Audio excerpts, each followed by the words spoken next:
Hello, hello, 390 Wagon Master here. All right, so my good buddy John, you guys may know him as World Radio 038. We know him here in Salt Lake City as UDX 38.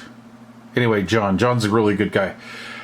So John donated a few things to the channel, and one of them was a Cobra 148 sound tracker. Sure, I'll be able to get some parts off that. And then this Royce 639, and it comes with a really super rare Turner / Royce badged power mic. Pretty interesting. Anyway, John is the first and third owner of this radio. John bought this back in the day when these things came out. Used it for a while, and then helped a local out where he lived back in the Northeast, and then the local wasn't using it, and John got his old radio back. The story that I got from this was he tried to have it modified for extra channels from the dealership or the place that he bought the radio at. They had some issue with doing the mod, and anyway, so John just said bag it, put it all back to stock. I don't really know what this hole's about. Not really sure if maybe the guy that he gave this to at the time did it. But so when I saw that hole, I decided to pop the screws off before I even fired up. So I just took the lids off, made sure everything's cool. There's another hole there. I don't have the plug for it, but that's okay. No big deal. The radio would not key up. It did receive, however. So, anyway, I shot that footage, but I have since destroyed that, unfortunately, totally by accident. And so we're just going to start over. So here we are, the Royce 1-639. I'm going to hook up some power to this puppy, and let's take a look at the radio and check all modes and functions. Okay, I've got it hooked up to power. I'm just using clip leads. Don't worry, I got like a 1 amp fuse on the clip leads, so if I pop it during testing, no big deal. I'd rather do that. But anyway, I don't have a plug for it, so the proper plug. Okay, so the microphone that came with it looks very much like a Turner JM+2 style microphone, except, as you know, those mics have the dial on the back here. But for the most part, this is a Turner shell. The mic element seems to be a Turner. The board in here does not resemble any Turner board that I've seen. And of course, we have our control here. It has the TR75 or TR175 battery that comes in it. Grab that. Had one of those in there. The old Duracell Mercury. This battery actually still has some juice left in it. And the white cord kind of threw me off. Come to find out from John, this is not the correct cord for this mic. Look, you guys, I cannot find any information on this microphone. This is a model 2-078 under the Royce badging. However, like I say, this is a Turner. You have to open it up. You have to take all 4 screws off, open it up to change the battery. I can find nothing on this microphone. So if anybody out there has one or that can give me any information, I can't find anything. Boy, I thought I knew my Turner mics too. All right, so let's get back to this. Because the microphone did not work when I shot the first round of videos on this radio, like I said earlier, which I have since unfortunately 86'd somehow, user error, I decided to go and grab one of these junk mics that actually has a good element in it. I know you guys seen these before. These are garbage. So are the cords. The cords break a lot. The red or the blue wire usually is what I see breaks on these. But anyway, and then this was the old school Midland looking. However, this is a 5-pin plug, which actually fits Cobra Uniden. And I do not have a new Cobra Uniden plug that I could throw on here. So I'm going to use this old one. But this is basically for testing purposes. So yeah, there we go. Okay, so so John takes care of his stuff from everything that I've seen, and we talked about the wearing off of all the numbers, and this must have been the fellow that he gave this to, is what he was thinking. So I'll tell you what we have. We'll turn it on. Okay, so let's start down. Let's start at the top left. Squelch, clarifier, volume, SWR calibration, RF gain is the center knob, mic gain is the outer knob. We have a multicolored mode light, tells us what mode we're in. We have AM, upper lower sideband, a very easy to read meter. You guys know I'm a Uniden Cobra meter guy, but this is a really nice meter as far as, you know, being able to read it with these old eyes anyway. Up here we have PA and CB, I'm sure. We have A&L, and then separate of A&L, we have the top position of A&L noise blanker together. As you guys know, I like these, being able to split up these combos. SWR calibration, because this is a full-featured radio. It has SWR bridge inside of it. And then, of course, we have the modulation and RF to for meter readings, and then bright and dim dims the channel LEDs and the meter. And then we have a very important switch here, the channel 9 switch. And then, of course, 40 channels. And some of these digits are a little flaky, but see, I can take and kind of move this like this. Now, hopefully we're going to luck out, and this is just solder joints. All right, so that's that. All right, let's plug a microphone into it and start checking modes and functions. Okay, so I've plugged the microphone into it. And we have an antenna hooked up to it right now, so we're just going for basically receive. We're just going to check all modes and functions. Let's see, I have everything right here. CB, I have no audio, 0 audio. Let me see and make sure if I'm into the right plug back here. There we go. Okay. That helps. All right, Skip's fading out here in Salt Lake City. It's, gosh, just 5 o'clock, 5 p.m. Thursday night. All right, let's see here. We're on AM. So we're not going to have much action going on here. I have a lot of noise. Let's get off of there. See how first of all, let's see how effective the A&L noise blanker is, because that's like literally one of the most important things for me. So as you can see, I've got RF gain cranked. I have a 3 S unit signal. That's interesting. That's usually about a 5 or so. So strange radio. We don't know the listening characteristics of this. So here's A&L only. Very effective. And the noise blanker in A&L. Oh man, that's sweet. Wow, that's pretty nice. Tonal quality seems to be okay so far. Where was that? It's 6 actually. There's the Southern Super Bowl.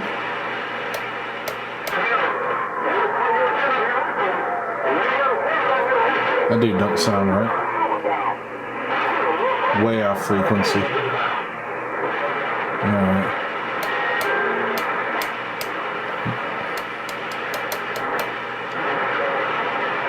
See. Upper. There we go. Lower.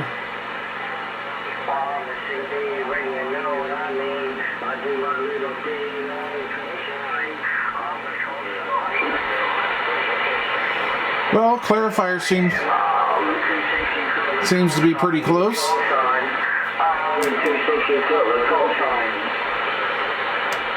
Let's check out A&L and noise blanker here on sideband. So all A&L NB off. A&L nothing. A&L noise blanker. I hear the noise blanker kicked in. Just barely though. Not much of a difference. That's interesting. Not much of a difference in A&L noise blanker as like the AM side was, and it just seems to be fairly quiet overall. That's interesting. Let's see what the squelch act's like. Oh my. Okay, I'm going to assume, yeah, it's just a kind of a goofy pop. So we're going to have to clean that up. I wanted to see, what I'm looking for is it just an abrupt pop of a squelch, or does it just kind of blend in and fade in? That's my preference. Let's see here. Let's go with, well, there's the mic gain. I meant to do RF gain. Okay. SWR calibrate. We'll check that out in a minute. It does key up. Let's go to AM. Now I am hooked to an antenna, and my little meter here on my switch box says the 5 watts. I don't know if that's correct, but we'll put it on a real meter and see. Hello, radio. Yeah, it talks. Let's go somewhere where nobody's at. I think we'll just stick on 34. I'm going to go over here to my monitor radio. Today I'm just still using the President George for a monitor. And so that's what we're using right now. I'm liking that radio. Interesting. Okay, that's on lower side. Hello, radio. Yep, okay. Let's turn the volume up on the President. Hello, radio. 1, 2, 3. 1, 2, 3. Okay, so now the President is at 12 o'clock clarifier. So that's on frequency. So, okay, so we were receiving what seemed to be center slot. This guy. See? Yeah, there's Drunky the Australian clown. All right. Okay, so this is interesting. The receiver seems to be somewhat near center slot. Totally acceptable. Hello, radio. Hello, radio. So transmit's off. Let's see if the clarifier's unlocked. Hello, radio. Hello, radio. Hello, radio. Hello, radio. Hello, radio. Hello, radio. Yeah, it's unlocked. Hello, radio. 1, 2, 3, 4. 1, 2, 3, 4. So, okay, well, obviously this is going to need a full-on alignment. I'm going to assume. There's our channel 9 button. So important. Such an important feature. If any of you guys ever watched any of my old videos, I used to rail on channel 9 buttons. I've since stopped. Or have I? Okay, this receiver is interesting. I'm not really a Royce guy. Okay? I'm not a Royce guy at all. Well, you know what? Let's take the lids off, and then we'll talk a little bit more about that. Stand by. Oh, wait a second. You know what? Before we take the lids off and unhook everything, let's check the SWRs. Because this, like I say, this is a full-featured radio, and what I consider a full-featured radio is a radio that has, you know, RF gain, right? Noise blanker ANL, SWR bridge. You know, anything like that, as far as I'm concerned, is a full-featured radio. Like Cobra 29 AMers are full-featured radios, in my opinion. A Cobra 25 is not. Okay, so that's kind of my baseline for that. Now, where was I? Let's go to 20. I don't know what my SWRs are here, so let's find out. So we're on AM. Here's our SWR calibrate. Let's go to calibrate. Let's key to Mo. That's interesting. We are going to dial up to calibrate. Oh, I can't even do that. Or no, wait, that was calibrate. Was that calibrate? Yes, this is calibrate.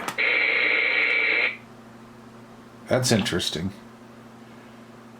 Okay, so here's our SWR. We're at calibrate right there, as we can see on the meter, which is, you know, over 2/3 of the way up here. That's interesting. Let's read them. Because we have a 3-to-1 3-to-1 SWR. Well, I'm going to tell you that's not right, because I'm looking at the meter over off camera here, and it's not quite a 1-to-1. So let's see here. Let's just make sure I'm doing this right. Let's see. Okay, we got RF reading here. Hello. Okay. Let me turn the other radio. Well, let me turn the other radio down here to 20. Let's see what it sounds like on audio. Go over here to AM. Hello, radio. 1, 2, 3. Okay, so understand that's this mic. So we got to keep that in mind, right? That's The worst mic ever made. All right, we're on RF scale here. RF. Hello, radio. 1, 2, 3. 1, 2, 3. And it's not quite in the red right there. And generally, these radios, you'll set the RF to your max, your 4-watt dead carrier, and then put it right there, right between the black and the red, right as it goes into there. That's where I will set it. Now let's check modulation, see if the modulation meter here works. Hello, 1, 2, 3. Yeah. Hello. So it receives, it transmits.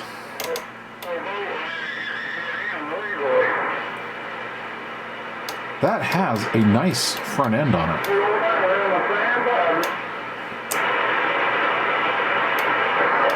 My noise has changed.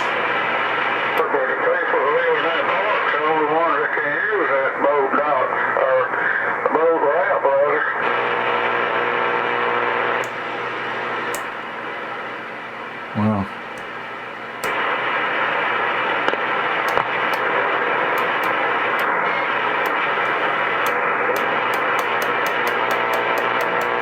Oh, it's noisy down here. Okay. There we go.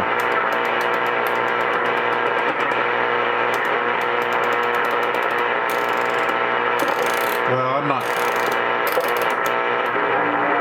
I'm not trusting this thing. So what it looks like to me is we're going to have to do an alignment on it. Okay, so we have lids off. Got the official UDX protective tape on the speaker leads. What am I seeing here? I'm trying to do two things. All right, this is interesting. So what I have here is right off, let me see if I can get the camera to focus for me. Right off the bat, we have something going on here. So somebody soldered something on to the on-off or volume pot. I'm not sure which part of the switching this is. Anyway, and then cut it. And then we have a tape job here. Well, heat shrink job here, as we can see. And we have a tape job here. So this is not OEM. And then right up here in the mic plug area, we've got some issues. Or let's just say kind of some shoddy work.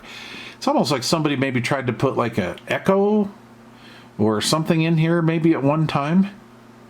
Now, John didn't say anything about that, so it could be the guy that he loaned this to. All right. Well, let's see. What else here? I mean, all that seems to work okay now. So I was expecting to see a different kind of board. So, you guys, I'm not a Royce guy. Honestly, every Royce I've ever had, and I've had a lot of them come through, honestly, every Royce I've ever had, I've never liked. I just did not like them. I did not like the receiver section in them. They just were not really good performing radios. But I've never seen a board like that at all. So this is a 639. I think they call it a 1-639. No, just a 639. I did find a little bit of technical info. This seems to be the same board as the 642, that really beautiful looking base station, the 3-metered base stations. Anything else I can see right offhand? I don't know if any of this stuff's normal. I'm just not familiar with these, like I say. There's a 2312 IC in there. It looks like something's been replaced, possibly. I don't know what that is. I'll have to get in there and look. Not a board that I've ever seen before. But school me, you guys. I'm sure there's some Royce guys out there like, yeah, Wagon Master, please. Seriously, knock it off. You're making us look bad. Let's see here. This is interesting. Oh, my alarm's going off. Okay, guys. So, yeah, there was somebody at the door. I always count on the alarms going off there. And those dogs start barking, man. You gotta get up and see what's going on. All right, anyway, I'm not sure if I said this in the last shot or the previous shot, but I read somewhere on the interwebs where this board could be made by an offshoot company of Yaesu Munson or something to that effect. And I'm not really sure if I believe that. However, I've never seen anything really set up like this. So there could be some truth to that. The receiver, I mean, even though we haven't really done anything to it, the receiver is actually not bad. Now, back in the day, I used to get Royces at the old wood grain faced Royces at yard sales. And in a previous life, I used to buy radios at yard sales and bring them home, clean them up, and get them going, and then resell them on eBay. And God, I haven't done that for years, not since they changed all their policies.